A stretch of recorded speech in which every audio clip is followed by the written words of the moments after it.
Om Swastiastu pemirsa Bali TV dimanapun Anda berada, kembali saya Winata menjumpai Anda dalam Bali Post Talk kali ini, atau di edisi kali ini saya mewawancarai Dr. Fajar Manuabe, Ketua Asosiasi Rumah Sakit Swasta Nasional seluruh Indonesia untuk daerah Bali ya, dan beliau juga adalah Direktur Rumah Sakit Manuabe. Nah, kita bicara tentang apa? Kita bicara tentang pelaksanaan vaksinasi, dan kita kaitkan juga dengan bagaimana ada berita terakhir berkembang dengan vaksin AstraZeneca ini yang ada yang di stop atau dihentikan sementara untuk peredarannya karena ada beberapa kasus. Nah, apakah Bali karena fasilitas pelayanan kesehatan di Bali juga ada yang menggunakan vaksin AstraZeneca ini. Kita akan menggali lebih jauh lagi tentang bagaimana pelaksanaan vaksinasi di Bali selama ini, apakah sudah memenuhi harapan atau seperti apa. Kita sapa dulu Dr. Fajar. Om Swastiastu, Dr. Fajar. Gimana kabarnya, Dok? Baik ya, Dok ya. Di Bali fasilitas kesehatan termasuk rumah sakit juga mendapatkan kesempatan ya, terutama di Denpasar untuk menjadi pelaksana dari vaksinasi, Dok ya. Mungkin evaluasi selama ini gimana, Dok? Apakah bagaimana pasokan vaksinnya, kemudian bagaimana prosedur dan segala macam sudah berjalankah sesuai dengan yang diharapkan oleh pihak kalau sakit? pasokan sudah berjalan lancar ya selama ini, walaupun kadang-kadang kan tertunda gara-gara hari raya, itu pun tertundanya sebentar dan relatif selama ini tidak ada masalah dalam pasokan vaksin itu. Kemudian kita juga pelaksananya sesuai harapan lah. Hanya kan sekarang karena target yang diharapkan kita Bali Reborn, jadinya sekarang diperluas lagi cakupan sampai ke Banjar-Banjar dan sudah mulai itu. Ya kita anggap sih Bali itu termasuk beruntung gitu dibandingkan dengan provinsi lain ya, karena suplai kita itu diutamakan ya. Karena kita tahu kan Bali itu hidupnya dari pariwisata, jadi kalau itu kita belum selesaikan vaksinasi, siapa yang mau datang ke Bali? Artinya bahwa dokter menyampaikan kepada pemirsa, kepada masyarakat Bali bahwa provinsi Bali ini mendapatkan prioritas ya, Dok ya, terutama dari suplai vaksin yang cukup, atau di gelontor vaksin cukup besar ya, Dok. Besar. Jadi tidak, ini cukup kita apresiasi ya.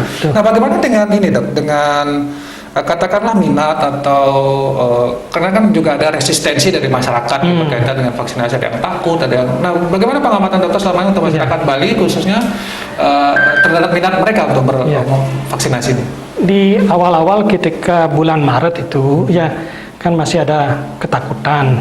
Pada waktu itu kan AstraZeneca belum masuk kan, masih ada rasa ketakutan terhadap efek samping dari vaksinasi. Nah, kemudian kan sempat terjadinya peningkatan kasus di luar negeri di tempat produsen vaksin ya, di India salah satunya, sehingga terjadi hambatan untuk ekspor vaksin.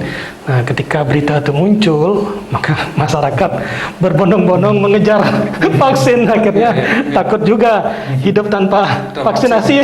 Akhirnya begitu ya. Itu patut kita syukuri ya, karena akhirnya masyarakat sadar-sadar dengan sendirinya. Ya, sekarang kan kita tahu biaya proses vaksinasi itu kan mahal. Beban pemerintah sangat besar. Alangkah baiknya kalau masyarakat makin sadar untuk vaksinasi, makin cepat kita menyelesaikan kasus pandemi COVID ini. Artinya sebenarnya masyarakat terhadap untuk menjalankan program ini cukup tinggi ya? Tinggi. Bahkan mereka mengejar untuk Bali ini ya? Untuk Bali, mereka mengejar untuk bagaimana segera bisa divaksin. Nah, tadi kan dokter sempat mengatakan menyebut tentang AstraZeneca. Ini juga saya di awal tentang AstraZeneca ini kan cukup ada risiko lah. Nah, kemudian di Bali di pemerintah pusat karena ada yang di batch berapa itu yang di blok, tapi masyarakat mungkin belum paham, Dok. Sebenarnya mungkin dokter bisa menjelaskan AstraZeneca ini kemudian sampai ada yang di plus seperti apa sebenarnya ceritanya? Nah, jadi begini, kita awalin dulu ya supaya masyarakat jelas bahwa yang beredar untuk di Paskes ada dua. Ya, ini yang oranye ini adalah Bio-Farma, ini Sinovac, kemudian yang ini adalah AstraZeneca. Jadi satu botol itu untuk 10 dosis, jadi 10 orang. Nah, kemudian setiap produksi itu pabrik kan kapasitasnya besar tuh, sehingga bisa saja dia sekali jalan yang disebut satu siklus itu memproduksi bisa jutaan botol dalam satu siklus. Nah, supaya tidak rancu, maka di setiap kota maupun botolnya itu ada namanya nomor batch. Batch Ya, batch ya, yang itu yang diributkan sekarang. Nah, sama dengan kalau di Sinovac dia di sini paling atas. Nah, sama juga dengan AstraZeneca paling atas ada nomor batch. Nah, nomor batch yang ditarik itu, yang ditunda sementara ya oleh Balai POM itu adalah sikap kehati-hatian pemerintah. Ya, jadi itu sifatnya penarikan sementara. Sedangkan setelah kita cek di Bali sendiri, batch yang ditarik itu tidak ada nomornya. Nah, contoh lah ini batch yang diberikan ke Rumah Sakit Manawabo adalah CTMN P544. Jadi bukan batch yang ditarik. Jadi masyarakat Bali rasanya tidak perlu khawatir bahwa batch tersebut ternyata tidak beredar di Bali. Jadi perlu diyakinkan ya masyarakat. Perlu diyakinkan karena kita juga punya informasinya bahwa vaksin AstraZeneca yang batch-nya itu di blok katakanlah untuk sementara, itu tidak ada beredar di Bali. Tidak ada beredar di Bali. Dan kita harus tahu bahwa bukan hanya kejadian vaksin saja yang sempat ada penarikan. Obat minum pun ketika terjadi cacat produksi itu akan ditarikan, ada penarikan. Hal yang biasa. Bahkan kan kita tahu juga mobil dengan merek terkenal pun ditarik untuk ketika ada masalah kan. Nah, jadi hal yang biasa dalam proses produksi massal. Mungkin saja pada saat itu ada masalah sehingga perlu evaluasi lebih lanjut. Nah, tapi yang perlu kita apresiasi, Indonesia ini kan termasuk yang 10 besar gencar vaksinasi dan mudah-mudahan ini memberikan keberhasilan di tahun 2022. Harapannya 2022 sudah herd immunity. Ya. Dok, kalau kita bicara tentang vaksin, ada yang Sinovac, ada yang AstraZeneca. Nah, dok, sebagai dokter lah katakan, itu tentu punya informasi. Bagaimana sebenarnya? Mana yang lebih baik kalau kita kutip ya gitu, membandingkan gitu, sebenarnya masyarakat paham gitu. Ya.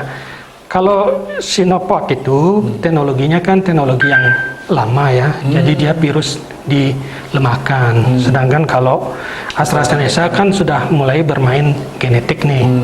Nah, secara teoritis memang yang genetik kan lebih murni ya dibandingkan dengan virus yang dilemahkan. Jadi seolah-olah satu tubuhnya virus disuntikkan kembali ke tubuh manusia. Sedangkan kalau AstraZeneca kan sebagian saja yang diambil dari virus itu kemudian disuntikkan kembali ke manusia. Nah, masalahnya sekarang kan pembentukan imun itu sangat individual. Jadi sangat individual, responnya pun sangat individual. Jadi selalu saya kalau ada teman bertanya habis vaksin itu kira-kira gimana, kebal apa enggak? Sekarang mari kita setelah vaksin itu berternak imun. Bukan setelah vaksin aman, enggak begitu. Jadi kita harus beternak imun itu. Jadi nutrisi harus dijaga, gaya hidup juga harus baik. Jangan habis vaksin begadang, dugem. Ya jangan haraplah di hari ke-56 dapat dari ke-56 akan dapat daya tahan tubuh yang bagus. Jadi vaksin bukan sekarang suntik besok kebal, enggak begitu. Diperkirakan 28 hari sudah mulai terbentuk, makanya dikasih booster. Yang kedua itu untuk meningkatkan yang sudah ada. Dan juga vaksin apapun yang sekarang beredar kan bukan seumur hidup. Semua akan ada pengulangan. Direncanakan pengulangan kalau enggak 6 bulan ya 8 bulan kemudian. Nah, nanti kita lihat sana ini kan masih penelitian sedang berjalan karena vaksin yang beredar sekarang ini kan semua lepas gara-gara emergency authorization. Jadi ya sambil jalan sambil diteliti. Kondisinya begitu ya, Dok? Kondisinya begitu. Jadi secara umum aman sebenarnya, Dok, ya vaksin itu ya? Kalau vaksin berani dilepaskan oleh Balai POM itu sudah pasti ada pertaruhannya kan besar nih. Kebetulan saya juga ikut pelatihannya Balai POM untuk GCP, istilahnya Good Clinical Practice. Jadi begini tata cara kita melakukan penelitian pada manusia. Jadi sangat strict aturannya. Jadi kalau Balai POM itu sangat hati-hati, makanya yang keluar adalah izin darurat, bukan izin resmi sambil menunggu ini proses berjalan, tapi dibandingkan tidak ada kan. Tapi kalau dalam pengalaman dokter selama vaksin itu berjalan, apakah imun itu memang terbentuk, dok? Artinya mungkin dokter punya informasi tentang itu benar-benar terbentuk tidak setelah vaksin itu, Pak? Kalau saya sendiri kan selama ini kita ngecek imun kan ada pemeriksaan darahnya, kita namanya anti SARS-CoV-2 ya. Nah, itu memang tidak dibiayai pemerintah dan juga memang tidak direkomendasikan oleh pemerintah. Karena apa? Karena imun itu kan tidak sangat individual, kemudian tidak hanya digambarkan oleh pemeriksaan anti SARS-CoV-2. Itu hanya salah satu komponen imun, supaya masyarakat tidak salah buru-buru sekarang semua akan periksa, ada begitu. Tapi kalaupun tahu ya lebih baik. Jadi istilahnya nice to know ya. Contoh lah, saya pribadi saya dapat 19. Jadi kalau melihat kadar segitu kan agak kurang. Nah, jadi saya harus introspeksi diri. Kenapa kok bisa kurang padahal sudah vaksin? Ya ternyata ya itu lagi kembali, saya waktu habis vaksin tidak berternak imun, banyak begadang, banyak kelelahan, capek. Jadi itulah menjadi penyebab hasilnya berbeda. Makanya beberapa teman-teman yang melaksanakan pemeriksaan anti SARS-CoV-2 banyak yang tinggi-tinggi di atas 250 banyak. Setelah vaksin banyak. Jadi kita dalam kondisi sekarang itu jangan memandang merek A, merek B, merek C. Nah, bukan tanggung jawabnya sebatas vaksin. Dan pengalaman kemudian yang di rumah sakit Manuabo, dok, setelah beredar isu katakanlah AstraZeneca ini masalahkan. Gimana yang datang? Apakah menanyakan nggak ini vaksinnya apa? Iya, dok, gitu. Betul, Pak. Yang datang menanyakan memang, tapi kan kita jelaskan bahwa itu kan batch-nya, bahkan makanya saya tunjukkan batch-nya itu ke pasien, kita tunjukkan ini batch-nya. Jadi supaya peserta itu tidak ketakutan, ini bukan batch yang bermasalah, karena setiap box pasti bersih batch, termasuk di filenya itu ada batch-nya. Jadi kita juga harus terbuka kan. Sekarang dibandingkan mereka dapat informasi hoax, lebih baik dijelaskan. Lagi pula setiap vaksin kan ada nomor kontak yang bisa dihubungi. Kalau ada KIPI, setiap kartu ada, kartu vaksinasi ada nomor kontak HP 24 jam. Jadi kalau ada kejadian ikutan pasca imunisasi, silahkan menghubungi. Selama ini kami belum pernah dihubungi, jadi nampaknya tidak ada masalah. Baik saya dan di sini menggunakan Sinovac dan AstraZeneca dan tidak ada keluhan selama ini, belum ada. Karena memang sudah ada ditulis di sana. Ini juga masyarakat perlu diinformasikan kartu itu. Kalau misal terjadi sesuatu pada diri yang divaksin, hubungi nomor itu. Jangan hubungi yang lain gitu ya. Apalagi kemudian ada keluhan, unggah ke Instagram, media sosial, ya tambah tidak ada penyelesaian dong. Gitu. Jadi kalau itu ada informasi, ada merasa gimana, langsung di kota itu akan ada penanganan selanjutnya, ada vaksin atau mana yang lain. Betul. Baik, mungkin sebagai pertanyaan saya terakhir di Bali Postok ini, dokter mungkin punya saran, terutama ada pemerintah, dok. Apa yang mesti dilakukan? Oke lah, suplai kan sudah bagus ini di Bali. Apa yang mesti dilakukan pemerintah dalam situasi sekarang ini? Memang pemerintah kan sudah bagus langkahnya ya. Jadi terbuka menyebutkan vaksin batch ini ditunda sementara.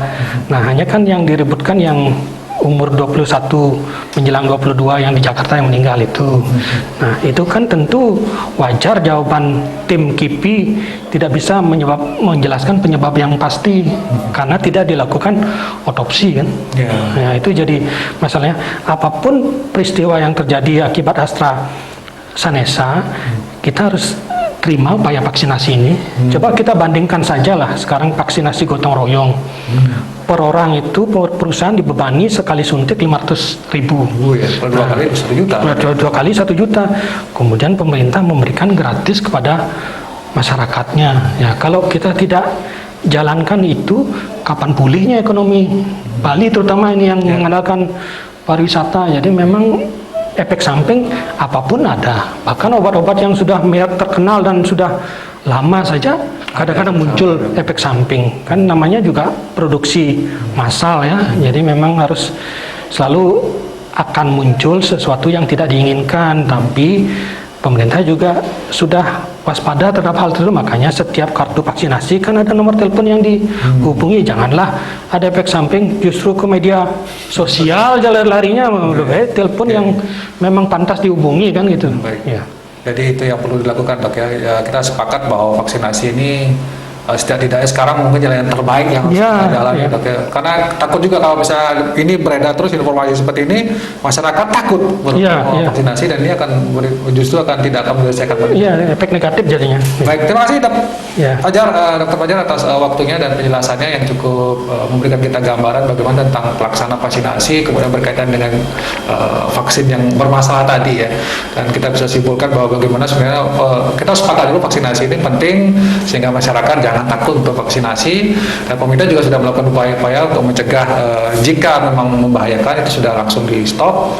Ada badge-nya di sana memang yang tidak, dan syukurnya tidak beredar di Bali dok ya. Iya, tidak beredar di Bali. Berarti di Bali aman lah untuk sementara waktu kalau kita bicara tentang Bali. Demikian Bali Post Talk kali ini, saya ucapkan terima kasih atas perhatian Anda. Kita berjumpa lagi di Bali Post berikutnya. Saya tutup dengan promo Santi. Om Santi. Terima kasih, sampai jumpa.